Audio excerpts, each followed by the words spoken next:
Assalamualaikum warahmatullahi wabarakatuh.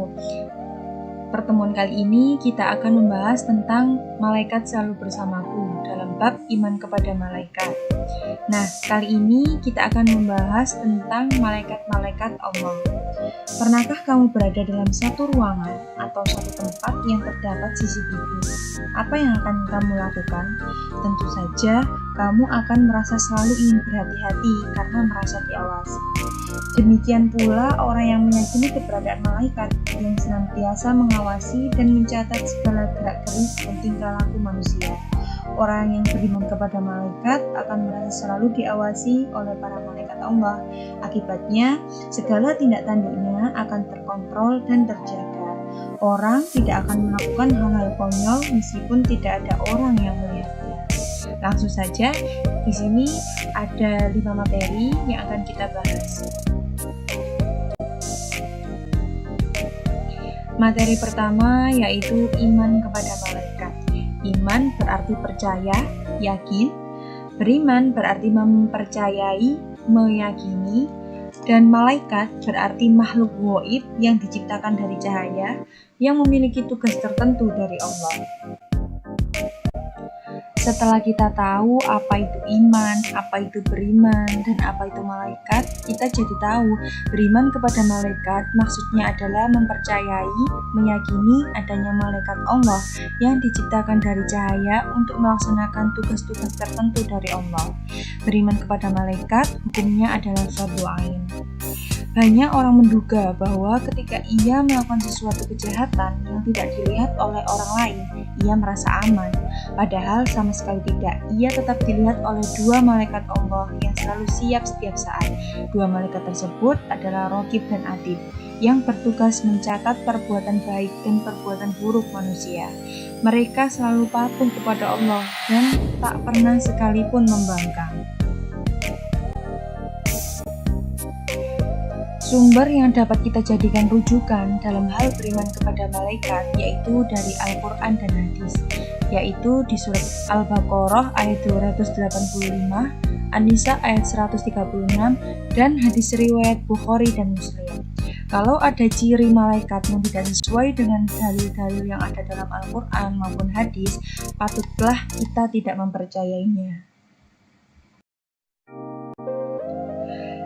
Di Al-Quran surat Al-Baqarah ayat 285 yang terlihat di layar, itu menunjukkan atau bermaksud bahwa Rasulullah SAW membenarkan dan meyakini wahyu yang diwahyukan kepadanya, mengimani sesungguhnya Allah memiliki malaikat-malaikat yang mulia.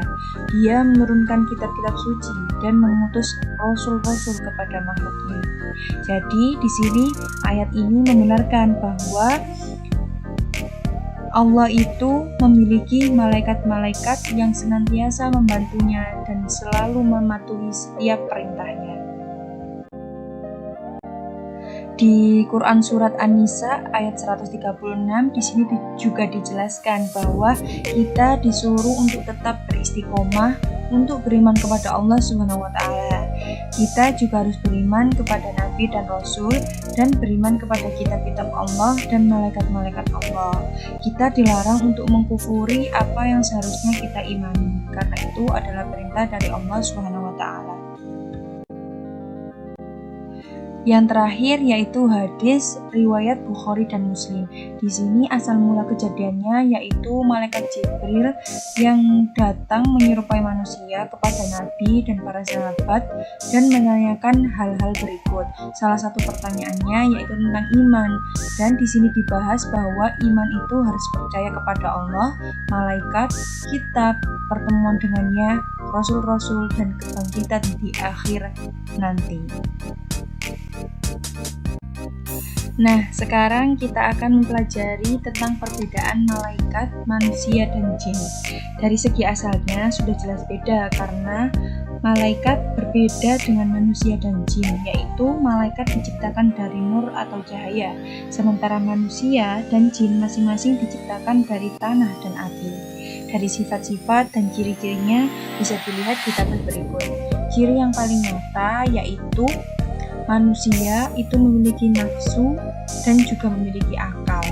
malaikat hanya memiliki akal, tidak memiliki nafsu. Sedangkan jin memiliki nafsu. Di sini bisa dilihat bahwa manusia adalah makhluk yang paling sempurna karena memiliki dua hal tersebut. Materi selanjutnya yaitu sifat malaikat-malaikat Allah. Yang pertama yaitu malaikat selalu taat dan patuh pada perintah Allah, tidak pernah menentang. Yang kedua, tidak pernah membangkang dan mengeluh. Yang ketiga, tidak berjenis kelamin laki-laki maupun wanita. Yang keempat, senantiasa menjalankan perintah Allah. Yang kelima, bisa berubah wujud seperti yang dikehendaki. Contoh seperti Jibril pernah wujudnya seperti laki-laki, seperti lonceng.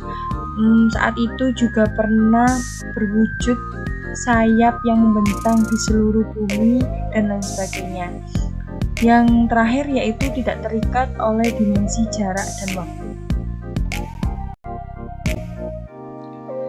Nah, sekarang kita akan membahas tentang tugas-tugas malaikat. Kalian harus tahu apa saja tugas-tugas malaikat itu.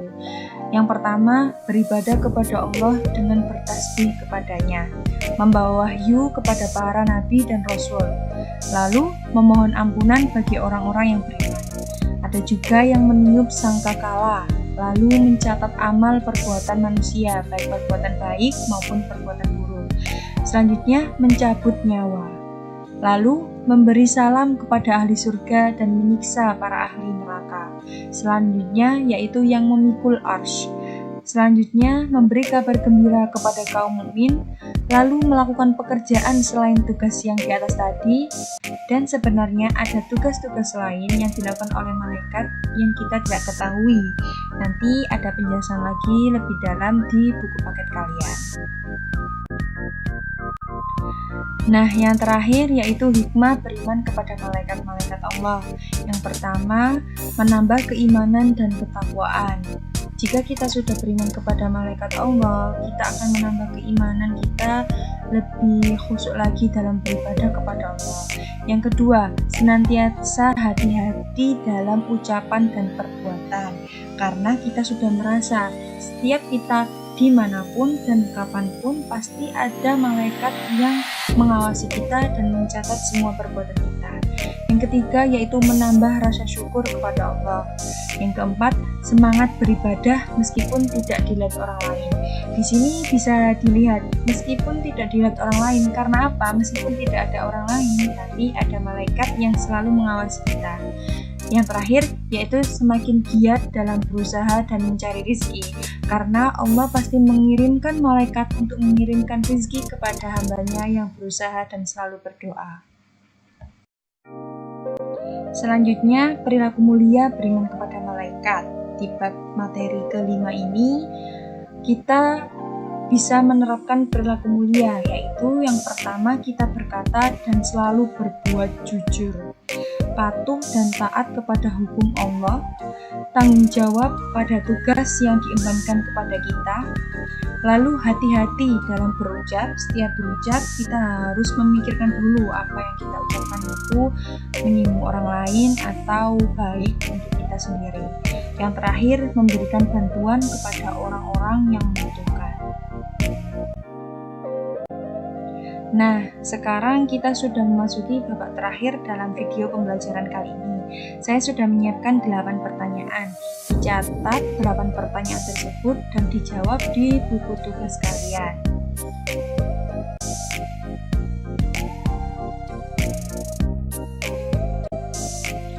Terima kasih, semoga apa yang kita pelajari hari ini bisa membawa manfaat untuk kita semua, baik di dunia maupun di akhirat kita. Wassalamualaikum warahmatullahi wabarakatuh.